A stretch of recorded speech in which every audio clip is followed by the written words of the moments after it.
TDP జాతీయ ప్రధాన కార్యదర్శి నారా లోకేష్ బర్త్డే సందర్భంగా లోకేష్ అభిమాని కొమ్మారెడ్డి తెప్పించిన 1100 కేజీల భారీ కేక్ ప్రత్యేక ఆకర్షణగా నిలిచింది.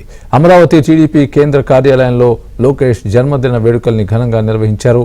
ఈ సందర్భంగా 1100 కేజీల కేక్ ను ధూళిపాళ్ల నరేంద్ర, కాల్వ శ్రీనివాసులు కట్ చేశారు.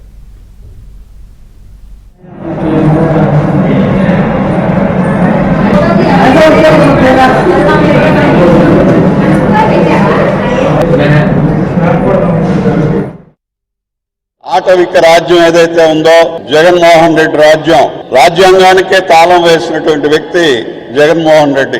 అందులో ఉండేటటువంటి వ్యవస్థలన్నిటికి కూడా సంఖ్యలు వేసినటువంటి వ్యక్తి జగన్మోహన్ రెడ్డి.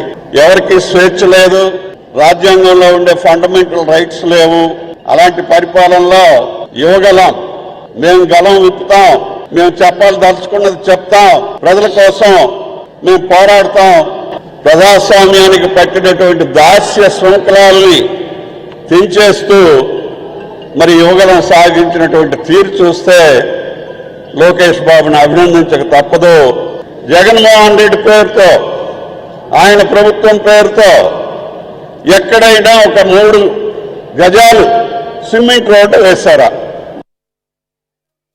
ఇవాళ అధికారంలో ఉన్నటువంటి జగన్మోహన్ రెడ్డి పార్టీకి 5 ఏళ్ల క్రితం అపోజిషన్లో ఉన్నటువంటి జగన్కి, లోకేష్ని చూస్తే వాళ్ళ పార్టీ నాయకులకి కంటి మీద నిద్ర రాని పరిస్థితులు.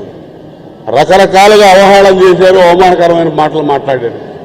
ఎవడు ఎన్ని చేసినా మొక్కవోని ధైర్యంతో, దీక్షతో, పట్టుదలతో ఈ రాష్ట్రంలో సైకో పరిపాలన పోవాలి, యువతకి మార్గదర్శకత్వం వహించాలి, నిర్వీర్యమైనటువంటి యువతని మేల్కొల్పాలని యువగళం పాదయాత్ర ద్వారా రాష్ట్ర వ్యాప్తంగా యువతరాన్ని ఉత్తేజితులు చేసినటువంటి వ్యక్తి లోకేష్ గారు అంటలో ఎటువంటి సందేహం లేదు.